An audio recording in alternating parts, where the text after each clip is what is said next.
An All Hallows Eve mystery. Aconite House, Northern England, November 3rd, 1832. This was supposed to be my week off, John thought grimly. And what plans he'd had? Relax. Join his best friend Fred Willcombe for a house party. Flirt with the pretty maid he'd had his eye on for, 3 years. No investigating, no macabre tales, no danger. Merely well-earned respite. Yet here he was, stuffed in a wardrobe, investigating a murder, which if left improperly solved, Fred would hang for. Something poked his backside, reminding him of that, and he wanted to hiss, "I know," but instead shifted as much as he could so the offending article about would no longer prod him. "Shh, Miss Powell," Jane hissed, hitting his knee, noisier than he'd been. John glared into the darkness in her general direction, hoping she could feel his exasperation. He swore he felt her glaring back and settled the offending boot thankfully nestled at his back. 3 days ago, had someone told him he'd be squashed, thus with Miss Jane Powell, John would have jubilated. Jane was the highlight of his occasional visits to Aconite House, a pleasant name for an otherwise bleak, haunting house. A simple, endearing beauty, Jane was short, generously curved, with apple cheeks, a lopsided mouth, smatterings of freckles, pale brown hair, continuously escaping its cap, and round honey eyes. Eyes which had captivated him from the first, full of old sadness, exuberant, restrained joy, and sparkling intelligence. In fact, she'd so bewitched him, despite sharing only a few conversations, John occasionally slipping wildflowers into her pockets, and despite a reluctance to invite anyone into his dangerous and unpredictable life, that he'd resolved this visit to ask the woman if he might court her. So you have, in the loosest sense, and if John had liked her before. It was nothing compared to how he felt now, especially since this investigation was her doing. And if their current situation bore fruit, she might well be the key to solving this and saving Fred. "Miss Powell, whatever shall I do with you?" Insistent tapping on his knee. The creak of floorboards. Slowing his breathing, he waited, nerves tingling, as footsteps paced the room, and he prayed, as Jane surely did, that nothing would be needed from their hiding place. Another creak. Another set of footsteps. "Mother?" A voice called. Well now, Miss Powell was right. 3 days earlier. October 31st, All Hallows Eve. Jane detested Aconite House. Anyone else in her position would have been glad of work in a respectable, if slightly infamous house, where one was well paid and treated exceptionally well. Which she was. Her father had been Aconite's gamekeeper for 30 years before his death, and was still well remembered by Mr. Willcombe. And Jane was glad of the work. She just detested the house. Even without the dreadful secret it and her heart held together, Aconite House would be a mournful place. Magnificent once, only its bones now suggesting lost splendor. A ghost itself high on its heathland mound, surrounded by terrible rivers and dark forests. Everything outside wanting to stay away. Everything inside frozen in time. It unsettled her particularly this time of year.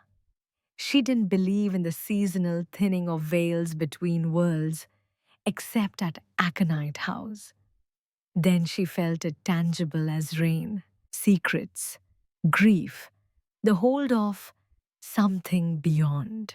It wasn't only how she felt being here, but also the nightmares, the things she saw.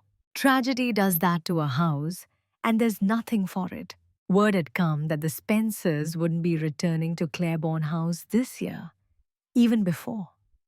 But especially since the Marquis' wedding and now his sister's, the family's visits had been increasingly rare, until Jane began to doubt she'd ever have regular work there again, so work must be found elsewhere. And this time, only Aconite House required a maid. So here she was. Fendrick cleared his throat. The group of them gathered in the hall stood at attention. With a gust of frigid rain-soaked wind, the door opened, a lone bedraggled form stepping in, whilst one of the footmen closed it again, heaving against the weight. The other women relaxed, as Fendrick greeted the arrival drips from the man's coat tapping the marble floor rhythmically. Jane didn't relax, for no matter the enveloping layers or dark gloom of the hall, Mr. John Pierce was easily recognizable, and her heart beat faster. Silly girl, likely. Jane knew the dangers of becoming besotted with those one served, only she couldn't help it. Mr. Pierce was successful, a highly reputed investigator who had solved many a tricky fraud or deceitful murder, and handsome undeniably. Tall, lithe, with short, dark, untamable hair that curled at the edges, features like sharp slashes across his heart-shaped face, a crooked smile and clever grey eyes that shifted like clouds.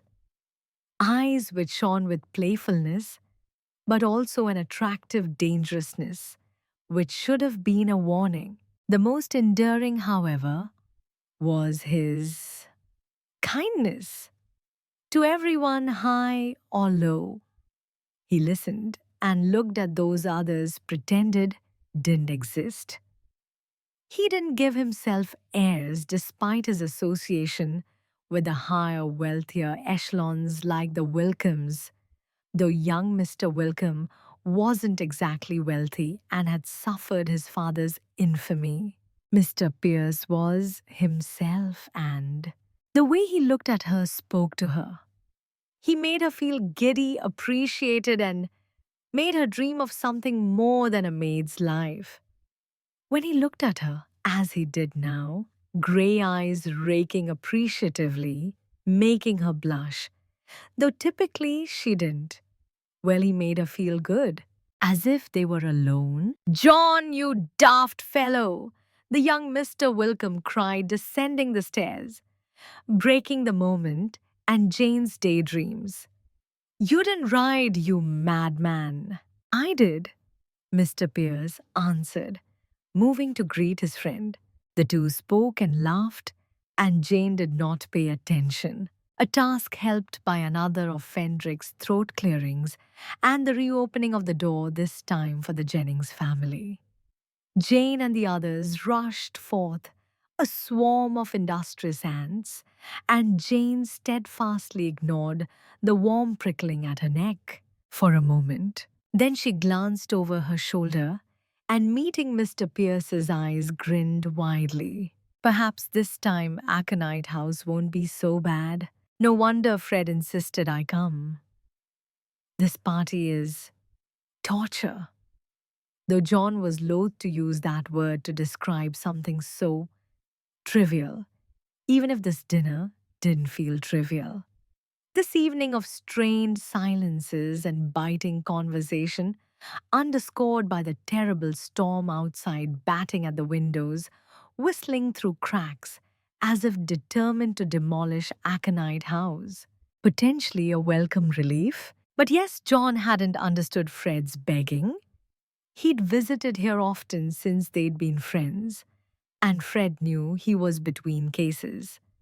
Since they'd met 5 years ago, having taken lodgings in the same building in the city, John starting his private inquiry business, Fred enjoying life's delights seemingly without a care, their friendship had deepened, and Fred became the family John had lost long ago.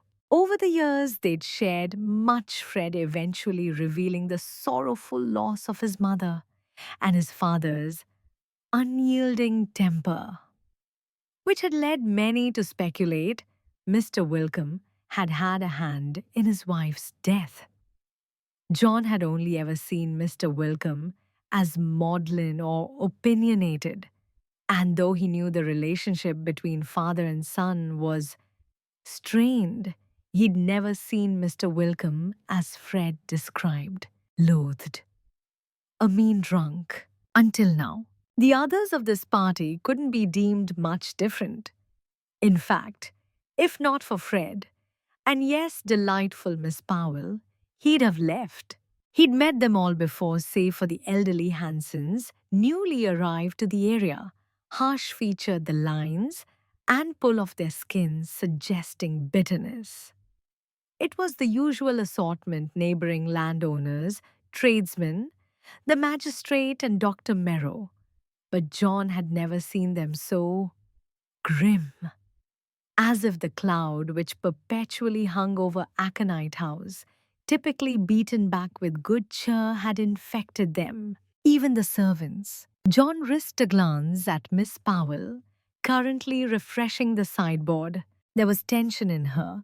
He desperately wanted to relax. Tomorrow is the 20th anniversary of Mother's death, Fred whispered, leaning over. He smelled like all the liquors he'd been imbibing since before John's arrival, though the bonhomie Fred had earlier displayed dwindled with every passing hour they spent catching up. This is meant to be some sick celebration. I'm sorry, Fred, John said gently. Fred nodded, their eyes meeting long-held grief, illuminating the bloodshot brown eyes before he shuttered it away. You should have said, probably. Sorry, old chap. Fred shrugged, wryly bitterness sharpening his handsome features as his eyes danced around the table. This year, father wanted a show, though if it were truly to celebrate her, he might have invited more who knew her. Only Merrow and the widow Keller did, and inviting the latter is an insult considering how father carried on with her after Mama died. John started at the unfamiliar venom of Fred's tone and made to reply, but a loud bang shook the table and everyone in the room. They all turned to find Mr. Willcombe's thick fist on the table crystal still rattling. Stop whispering like a weasel, boy, Mr. Willcombe growled, as Fred straightened defiantly. You've got something to say, say it. The room held its breath, knuckles whitening as the air thickened. I've much to say, though nothing. Well, perhaps it can be said in such company as you've seen fit to invite. You have heirs for a waste of time, money, even air. I should disinherit you. Willcombe spat and Fred laughed. Go on then, father, 'twill be the final nail in your coffin, and I'll no longer be forced to endure your insults to mother's memory. How dare you? Fred leapt up, heaving and wild, ready to crawl down the table and pummel his father. John stood, setting his hand on Fred's arm. I'll escort Fred to his rooms, he said conciliatorily whilst everyone just watched, enjoying the show. He's not himself, he added, steel in his voice as he turned to Fred, warning him not to argue. Fred accepted his defeat and nodded, his anger fading to make way for wrenching heartbreak. Thank you for dinner, Mr. Willcombe, John said, letting his disgust of the silent assembly show. Fred allowed John's steady escort from the room, but at the foot of the hall stairs, shrugged him off. I'm fine. Fred, I'm sorry, John. I shouldn't have. It doesn't matter. Leave in the morning, while you still can. Fred, please. I'm fine, John. Go enjoy yourself if you can. Fred chuckled mirthlessly, cold in his eyes. That made John's spine tingle. Find that maid you like, do something nice. Lord knows this house needs some joy. at the very least, pleasure. And with that, he stomped up the stairs, the growing distance feeling like an impassable chasm. Let him sleep it off. Speak to him in the morning. A solid plan. The only John could make standing there trying to shake off the terrible gloom and strange sense of foreboding. Unwilling to go back to the party in too somber a mood to seek out Miss Powell and make good on his promise to ask her. More John went to bed. The crashing rain, booming thunder, and wicked wind kept him restless for hours until finally he found sleep. All will be well in the morning. Jane knew she shouldn't be here but didn't care. No one would know.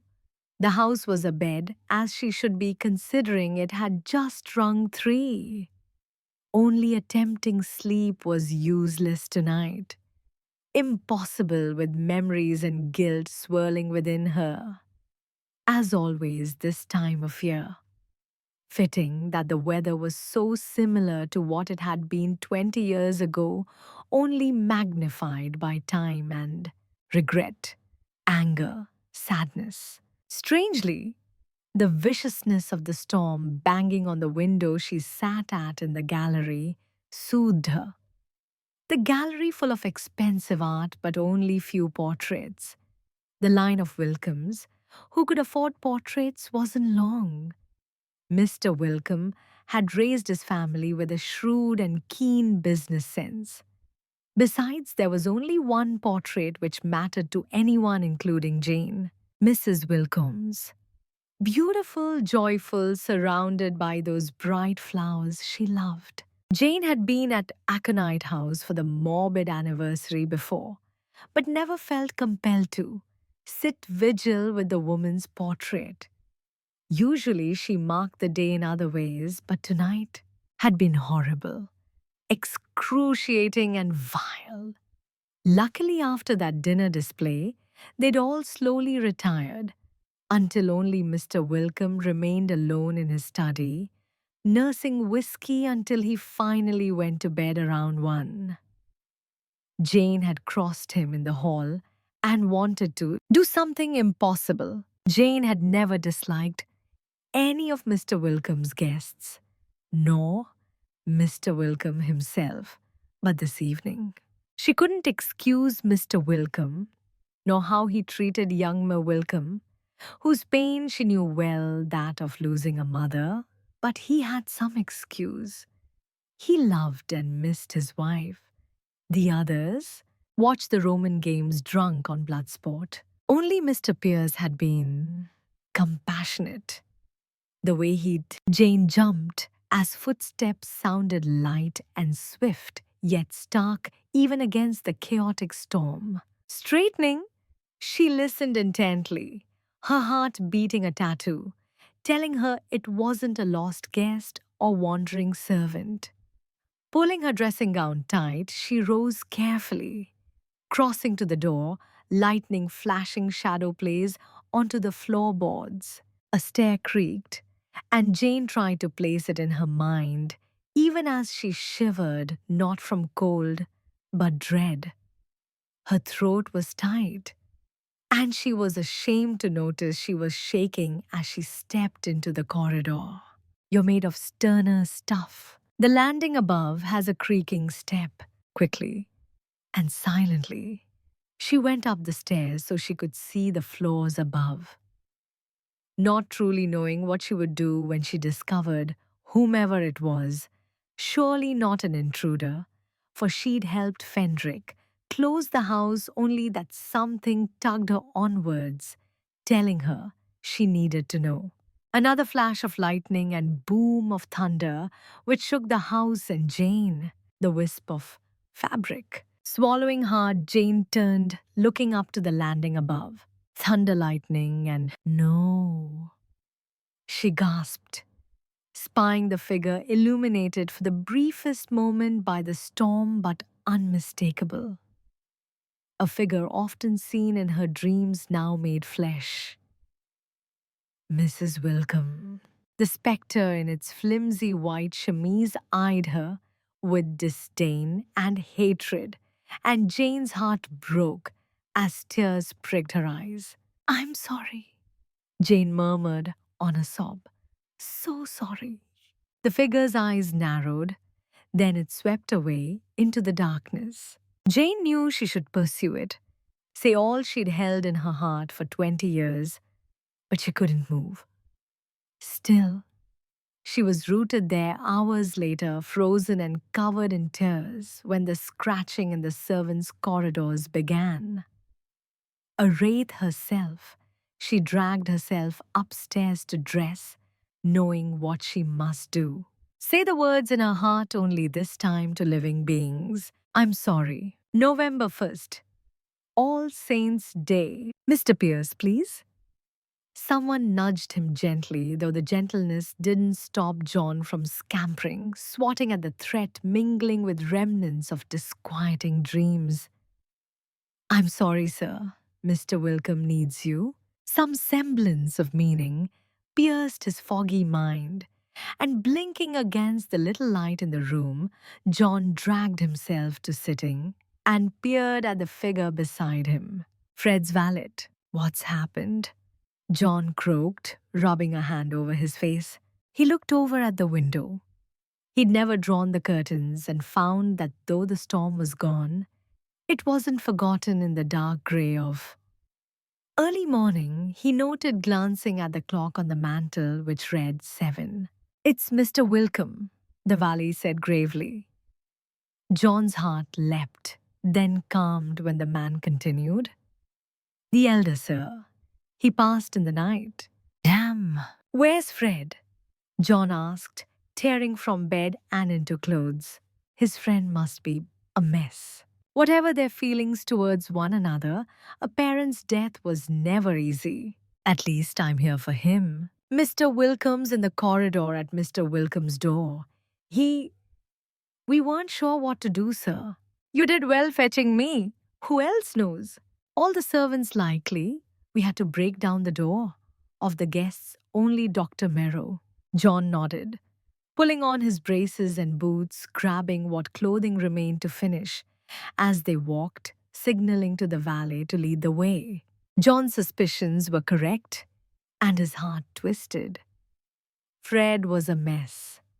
In only trousers and a half-tucked shirt, curled up beside the closed door of his father's room, knees to his chest, face streamed with tears and twisted in agony. Fendrick and Mrs. Gregor, the housekeeper, stood vigil, faces blank, backs straight, with some footmen uncertainty written in their eyes.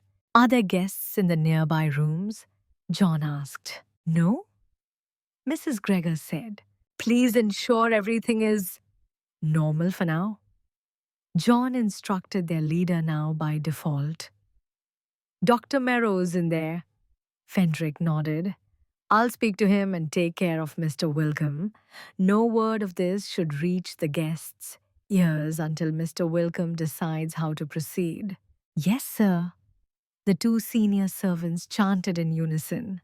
With a bow and a curtsy, they and everyone else present disappeared. Satisfied he had a moment to console his friend, John went to Fred, crouching before him and gently placing a hand on his knee. Fred looked at him, despair pouring from his eyes. "I'm so sorry, Fred. I came." Fred gasped, choking back more sobs. "To speak with him, and I—" "The same day," he whispered, uncomprehending. "What sort of cruel joke is this?" "Fred!" The door beside them opened to Merrow, in all his wispy gravity, stepping out and closing the door. Their gazes met, and after hesitating to see if John or Fred would rise, the doctor nodded, his heart, I fear. "It would have been quick, Mr. Willcombe," he said, full of true sympathy. Fred shook his head, turning away. "My sincerest condolences." "Thank you," John said in the long ensuing silence. "I'll see Mr. Willcombe taken care of and we'll discuss next steps." A nod, and the doctor too was gone. His heart broke for Mama, I suppose there's poetry in that. John opened his mouth, but rustling clothes and a tiny gasp caught his attention. Glancing behind him, he found Miss Powell at the top of the stairs, looking nearly as devastated and disbelieving as Fred. But there was something else in her typically brilliant eyes, which looked like guilt. A second later, it was gone, and so was she. Something's not right. It wasn't merely last night's apparition which tangled Jane in knots, nor even Mr. Willcombe's demise. It wasn't death troubling her, but his death. And not solely because she dressed this morning and gone to tell him everything only to find him already departed from this world. Hours she tried, unsuccessfully, to shake that feeling deep in her bones. Though industry had helped, there had been much to do, half the staff too busy whispering in corners to do it. The guests had woken. The news of Mr. Willcombe's passing had been delivered by Mr. Pierce, a hollowed-out Fred Willcombe by his side. Jane had almost dashed over there and fallen to her knees, begging forgiveness. But she hadn't the courage. And then once the guests settled, after making their farcical excuses for condolences, Fenric had informed them they were trapped for days at least. The river surrounding Aconite House, essentially a natural moat, had flooded, becoming entirely impassable. That's when the real outrage started. Two of the guests nearly fainting at being trapped in this house of death. If only you knew, Jane had thought. Eventually, calm had been restored Mr. Pierce again, and now things were back to normal in appearance. And Jane thought, if she pretended hard enough, perhaps she would return to normal, as everyone else had, going about their duties, apparently unaffected. Jane had too, yet still she felt something's wrong. If Jane had been superstitious, she might have thought the ghost of Mrs. Willcombe came for her husband. It certainly felt connected, yet not so simple. Even the spectre itself. Yes, it had troubled her last night, but this morning there were things not quite right. Details which in the light of day didn't fit. His heart, the doctor had said. Credible, likely, not right. Jane's frustrated sigh echoed in the linen cupboard. Resolved, a bundle of sheets in her arms, she marched off, determined to find the one man who might think me completely mad. Believe me, the only one I trust. Perhaps she was going mad. All these years. Find Mr. Pierce. So she did, blessedly alone beside young Mr. Willcombe's door, guarding it. Leaning against the wall, arms and ankles crossed, as though he hadn't a care, but she knew, felt that wasn't true. His gaze confirmed it when he glanced up at her, his eyes narrowing inquiringly, studying her to resolve the mystery born. This morning when he saw too much. Mr. Pierce, Miss Powell. He waited for her to fill the silence. Shrewd man, Mr. Pierce, Jane said, squaring her shoulders, screwing her courage tight. Something isn't right. His eyes narrowed again. I cannot explain it. Mr. Willcombe's death wasn't right. Regret, grief. Do desist, Mr. Pierce?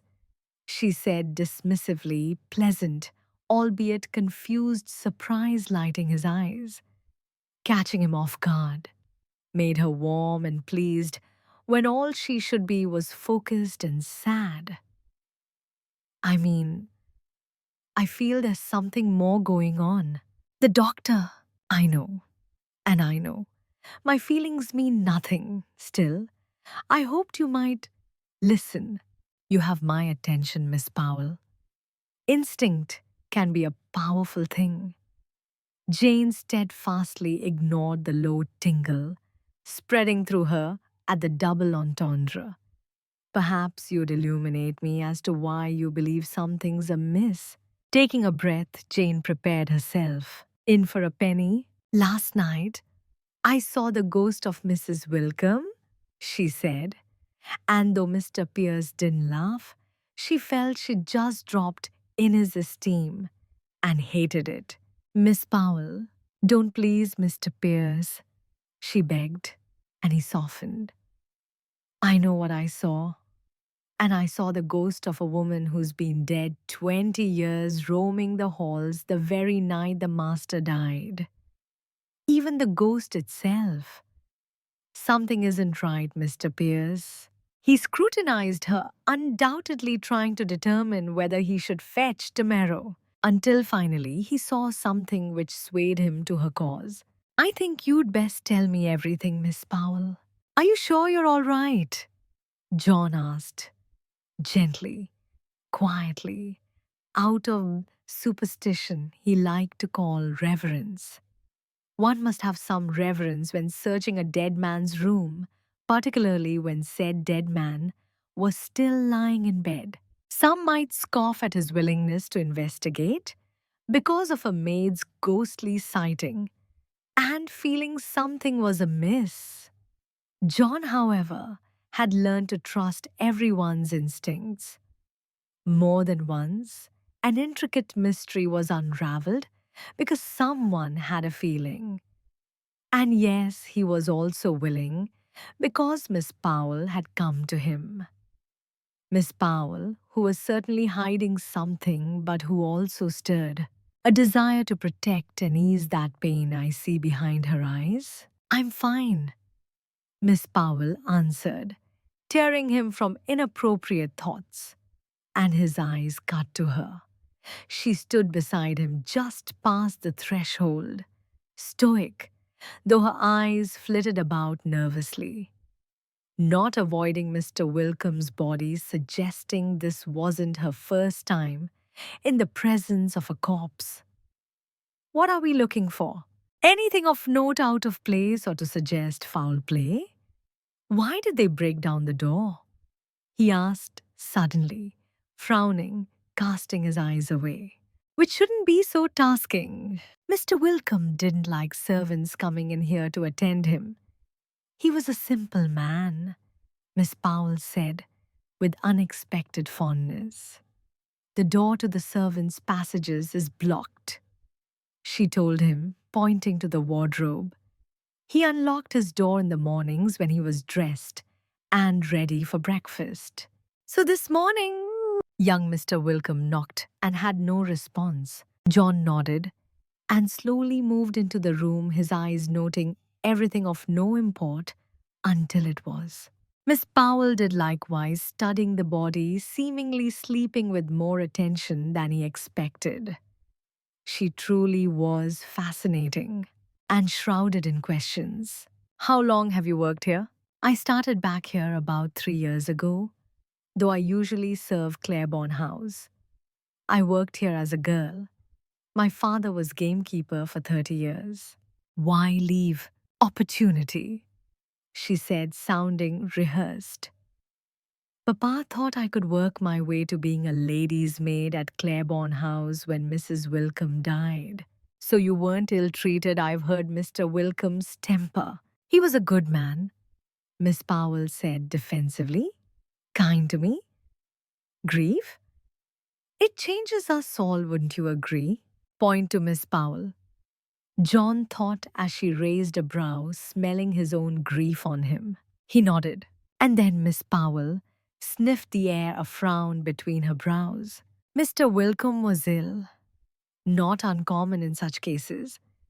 They clean the pots, but that smell lingers. Shaking her head, she moved about slowly, sniffing like some bloodhound. John crossed his arms, watching her, fascinated, a little smile on his lips, until she bent over the washbowl and took a deep inhale, her features hardening. Miss Powell, don't, he pleaded, ordered, fear quickening his own heartbeat as he strode over. Dread and recognition darkened her eyes, and before he could reach her, She dipped a finger into the water and put a drop on her lips. Miss Powell, gripping her arm tighter than he should have, he pulled her away, innate danger pounding his pulse as her eyes widened. Without thinking, he wiped her lip with the edge of his sleeve and rubbed the hand she dipped in the water against his coat. Miss Powell, he began reproachfully, stepping in far too close, reaching out so he could reassure himself. She was fine when she spoke. It tingles, she breathed. Monk's hood. The water was laced with monk's hood. Damn it, Miss Powell. You believe father was murdered? Mr. Willcombe sighed, fingers massaging his brow as his eyes closed. Jane glanced at Mr. Pierce, standing by the study's hearth, the crackling fire making him appear like some demon, though Jane knew he wasn't. And not solely because of that. Display of concern in Mr. Willcombe's room, which had warmed her and made her tingle more than the tainted water. She'd longed to lean up and capture his lips. Unacceptable. After her discovery that moment, he'd asked if she was certain.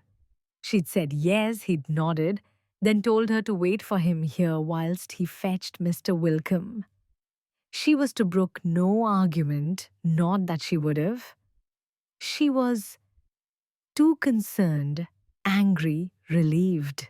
She'd wondered at the wisdom of informing Mr. Willcombe whilst his grief was so fresh. But he deserved to know.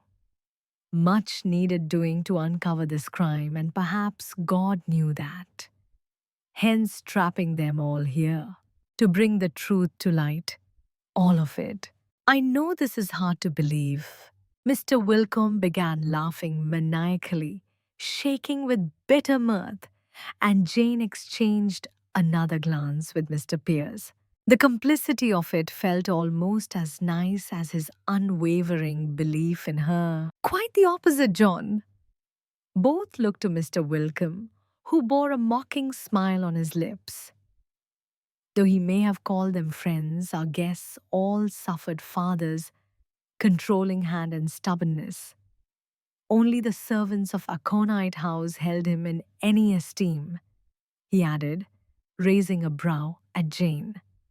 A breadth of questions in his gaze. She bowed her head, acknowledging that truth.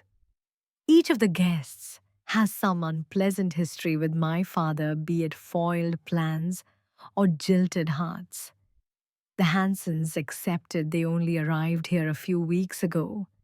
Even Dr. Merrow's father blamed him for not saving Mama. John nodded grimly. Mr. Willcombe's eyes returned to her. And Jane thought, this is your chance. But then Mr. Pierce spoke. Whoever did this? There was forethought, knowledge of his habits. It was made to look innocent down to how the poison was administered. We'll need to inform the magistrate, and I'll speak to the servants. See if anyone has been asking questions they shouldn't. Perhaps speak to the gardener. See if there's monk's hood here. Lead the charge, John. You know best. Anything you need, it's yours. I'd like to conduct a search of the rooms quietly. If I could retain Miss Powell's services. Mr. Willcombe assented, and Jane's heart skipped a beat. Honored Mr. Pierce asked for her help, though it was likely to not involve others in this. I'm sorry, Fred. It must be a blow. In truth, it's a relief. That it wasn't a cruel fate twisting the strings of my life. We'll solve this, Mr. Pierce promised, looking to Jane. She smiled gently and nodded. We will. It's the very least I can do. Are you certain? Miss Powell asked gently as they stood on the threshold of Fred's room. He looked over to find her amber gaze filled with care.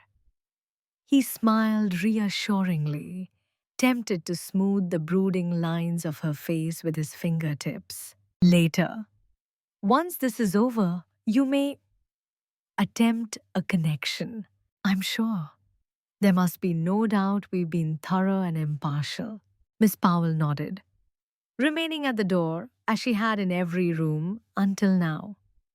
Not idle, but ensuring all was done properly, while serving everything from a wider perspective. They'd left Fred's until last, as the others had to be searched, whilst the guests descended for tea. John had gone through his findings and plan with the magistrate, who'd been alarmed but happy to let John untangle the messy business whilst he carried on with his day. Not that I mind. Focusing on his task, John made quick, thorough work of Fred's well appointed but empty room, empty of anything personal.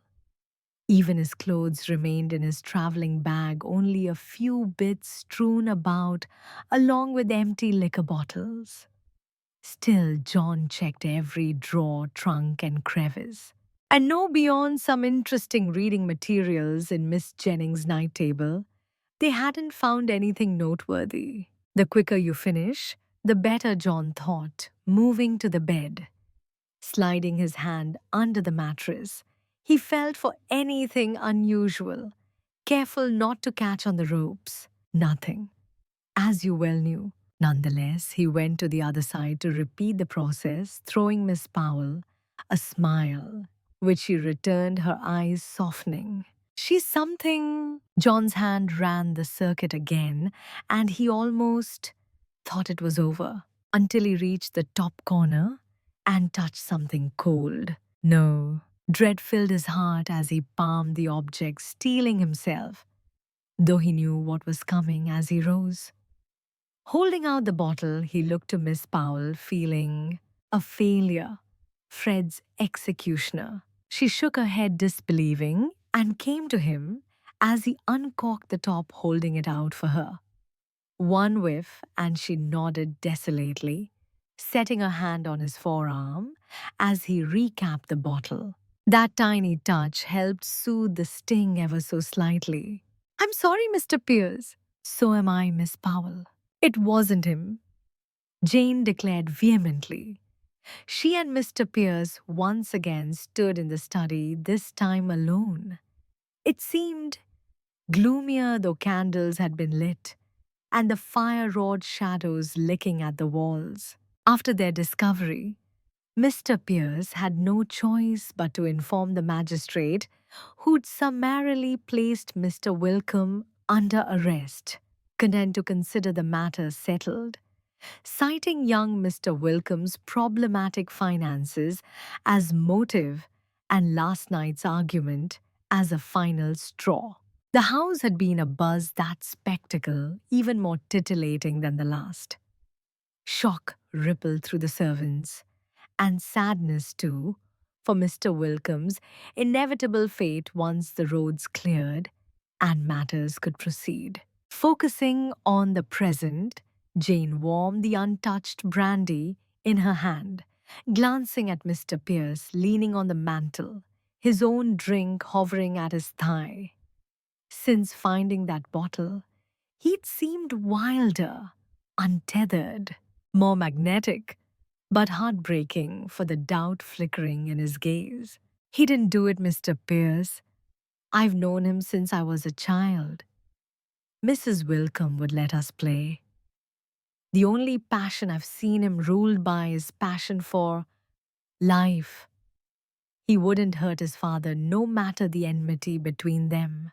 Mr. Pierce turned to look at her stormy grey eyes dancing in the firelight. He smiled crookedly, straightening. "I know," he said, eschewing everything, and coming to sit beside her on the sofa far enough that Jane nearly said, "Please sit closer, so I can feel your warmth and breathe in your delectable scent." Instead, she took a breath, relieved to know he hadn't given up on his friend. Sipping her brandy, she let motives, suspects, and questions swirl about in her head. No one unusual asking questions about Mr. Willcombe's habits. No monkshood on the property. Mr. Willcombe was last to retire. Anyone might have slipped in to taint the water. Anyone might have slipped into Fred Willcombe's room to conceal the bottle. Preparation, planning, opportunity, motive, money, vengeance. A woman spurned. How did you know about the monk's hood? Mr. Pierce asked, cracking through her thoughts. My father, the gamekeeper. Jane nodded, glancing down at her drink to not be ensnared in his eyes, entangling herself instead in pleasant memories. He taught me all the dangers of the land. She smiled wanly, remembering the bear of the man who'd been everything. Always said my sense of smell was excellent. It certainly was useful today. The truth would have been lost without you. His voice vibrated deeply inside her, silky and warm. She dared to look over, and everything about him melted into her, like butter on warm toast.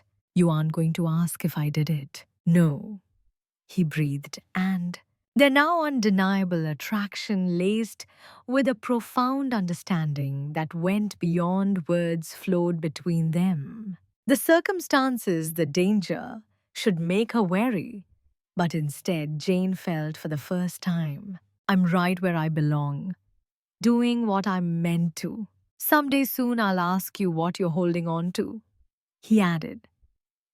She realized they drifted closer and felt hypnotized. Why, there was guilt in your eyes this morning. Clenching her jaw, Jane pondered briefly, giving in to her desire, closing the distance, tasting his lips as she'd wanted to. For years, his eyes flicked down to hers, and she wasn't so inexperienced that she didn't know what might happen if she allowed. But although she wanted it dearly, his words chilled her. And when I kiss him, it will mean something. It won't be a distraction. Good night, Mr. Pierce, she whispered, setting her glass down and rising. I'll be questioning the guests tomorrow morning. She glanced back to find challenge and cheeky satisfaction in his gaze. I'd appreciate your opinion. Jane nodded, her heart swelling with pride. Good night, Miss Powell. A curtsy, and she was gone, her vivid and body blush-inducing dreams ensuring she indeed had a good night.